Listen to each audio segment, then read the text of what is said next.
నమస్కారం అండి. SB news 9550కి స్వాగతం సుస్వాగతం. ఏ రోజు వార్త ఆ రోజు మనకు అప్డేట్ కావాలంటే ఎస్బీ న్యూస్ 9550 ఛానల్ను మీరు సబ్స్క్రైబ్ చేసుకుంటే ప్రతిరోజు వార్త మీకు అప్డేట్గా ఉంటుంది.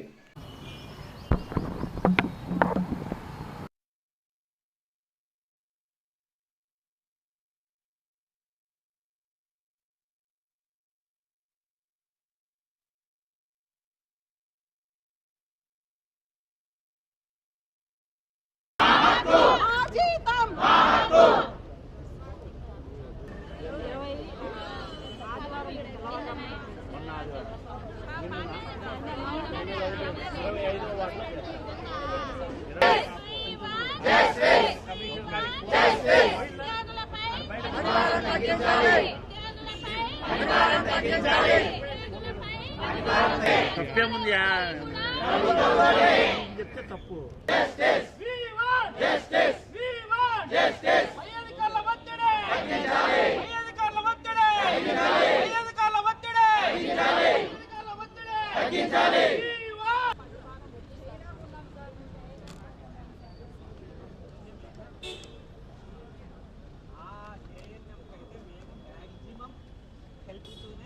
మేము ఆమెకి ఎక్కడ కావాలంటే వాళ్ళ ఇంటి దగ్గర మాకు దగ్గర నడవలేము, వర్క్ చేసుకోలేదు అంటే నేనే మెడికల్ ఆఫీసర్కి ఫోన్ చేసి ఈమెను ఇబ్బంది పెట్టద్దండి అని చెప్పి చెప్పడం జరిగింది. చెప్పట్లేదు, మాకు అసలు ప్రజల నుంచి సపోర్టే లేదు.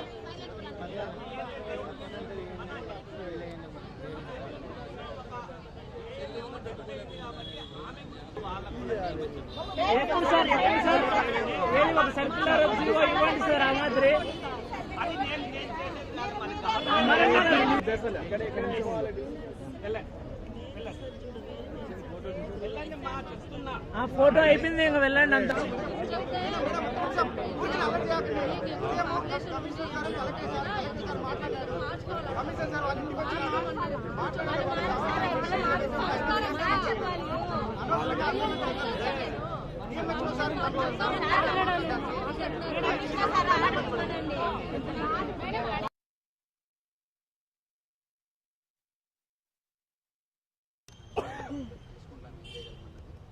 వాళ్ళకి రావాల్సినటువంటి వాళ్ళ ఇంట్లో కంపాషనెట్ అపాయింట్మెంట్ కావచ్చు, అదర్ బెనిఫిట్స్ ఏదైతే ఉన్నాయో వాటిని తొందరగా ప్రాసెస్ చేస్తాం. అదేవిధంగా డిఎంఎస్ఓ గారు కూడా వాళ్ళ సైడ్ నుండి చేయడానికి రెడీగా ఉన్నారు. అందరూ డిస్కస్ చేయడానికి ఇక్కడికి వచ్చారు. వెంటనే ఇక్కడ అందరూ దేశాన్ని రిప్రజెంట్ చేయడానికి వచ్చారని తెలుసుకోండి. సో తప్పకుండా దీంట్లో ఉన్న వాటిని ఇష్యూస్ అనేది రిజాల్వ్ చేయడానికి ట్రై చేస్తాం. అందరూ కూడా దయచేసి ప్రసాద్, కడప అర్బన్ సంబంధించిన సచివాలయం సెక్రటరీలకు ప్రెసిడెంట్ సార్. నేను గత శనివారము జరిగినటువంటి పరిణామాలు ఏవైతే ఉన్నాయో మా విజయ్ కుమార్ అనే హెల్త్ సెక్రటరీ గారు శనివారం జరిగిన చిన్న ఇష్యూస్కి ఆమె హెల్త్ దగ్గరికి ప్రాణం మీదకి తెచ్చుకోవడం జరిగింది సార్.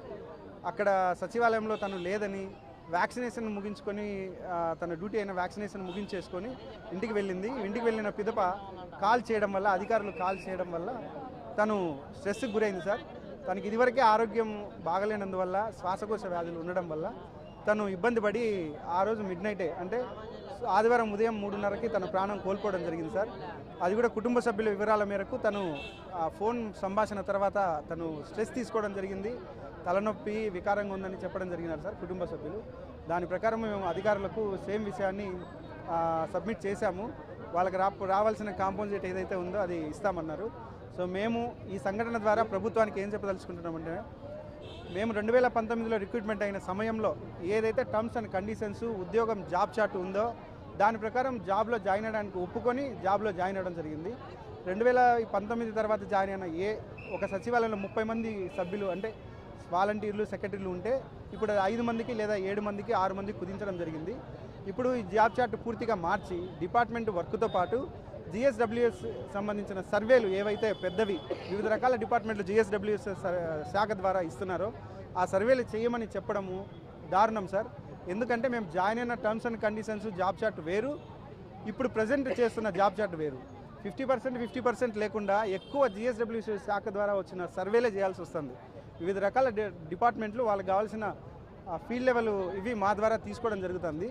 అవి కేటగిరైజ్గా 1 by 1 అన్న ఇవ్వాల్సింది పోయి ఒకేసారి గుంపు కొత్తగా ఇవ్వడము, అవి ప్రజలకు నేరుగా సహకరించకుండా ఓటీపీల ద్వారా ఫేస్ ఆథెంటిఫికేషను లేదా బయోమెట్రిక్ ద్వారా ఇవ్వడం వలన మనం ఇంటి దగ్గరికి పోయినప్పుడు వాళ్ళ దగ్గర నుంచి పూర్తిగా రిజెక్షన్ వస్తుంది. ఎందుకంటే ఫైనాన్షియల్ సమస్యలు ఉన్నాయి కాబట్టి ఎవరు కూడా ఓటీపీలు చెప్పడానికి కానీ బయోమెట్రిక్ వేయడానికి కానీ ఒప్పుకోవట్లేదు.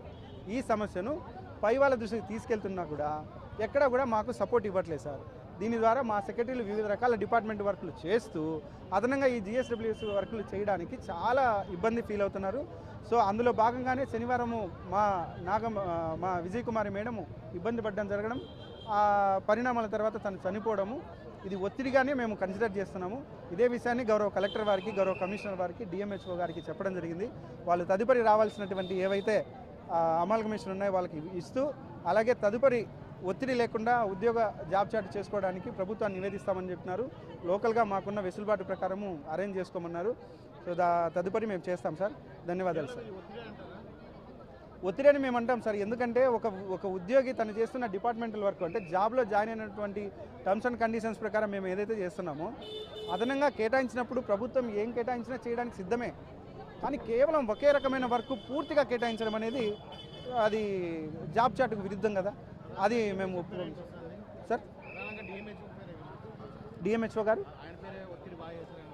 డిఎంహెచ్ఓ ఒత్తిడి కాదు సార్, 2 రకాలు ఉన్నాయి సార్. ఇప్పుడు తను చేస్తున్నటువంటి దాంట్లో 24 రకాల ఫిజికల్ రికార్డ్స్ అప్డేట్ చేస్తూ, అంటే ఒక వ్యక్తి జననం నుంచి మరణం వరకు రిపోర్ట్స్ అన్ని రాయాలి, ఆర్సీహెచ్ రాయాలి, దానికి సంబంధించిన యాప్లలో 54 రకాల షీట్స్ అప్డేట్ చేయాలి ఒక ఏఎన్ఎం.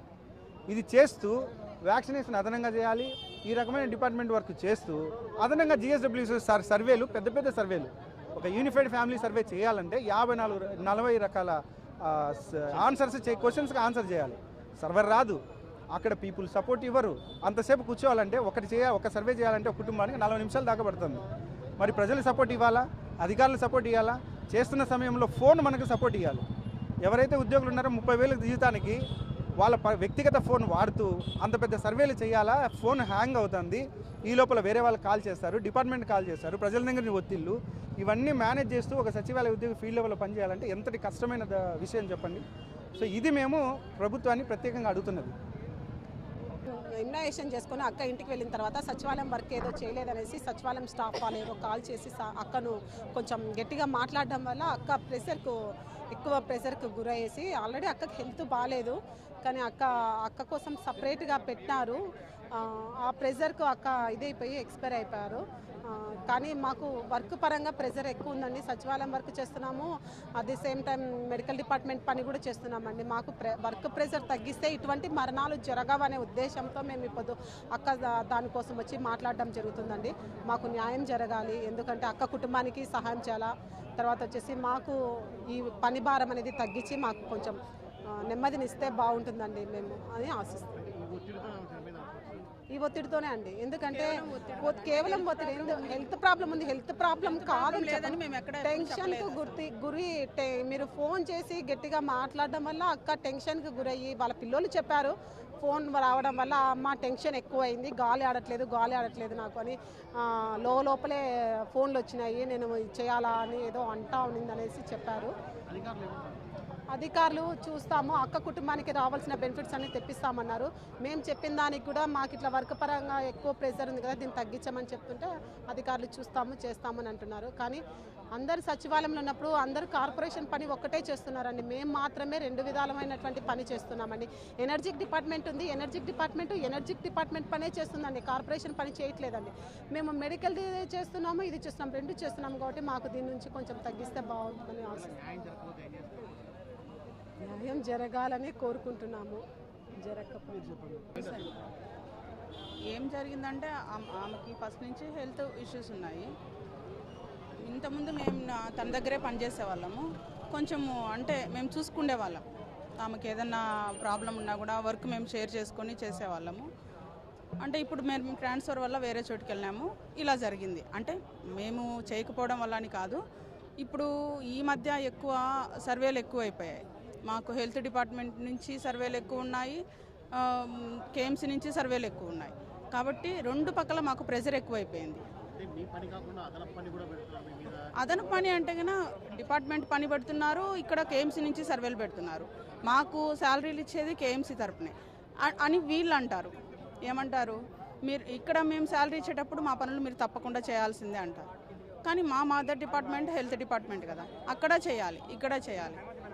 సో ఈ సర్వేల వల్ల స్పెషల్ ఆఫీసర్, అడ్మిన్లు వీళ్ళు కొంచెం ప్రెషర్ పెట్టడం వల్ల తనకు కొంచెం ఏదైనా ఎవరైనా గట్టిగా అరిచినా, పని చేయలేదని ఒక మాట అన్నా కూడా శ్వాస తీసుకోవడం ఇబ్బంది అవుతుంది. అది మేము ప్రత్యక్షంగా ఎప్పుడు చూసిన వాళ్ళమే.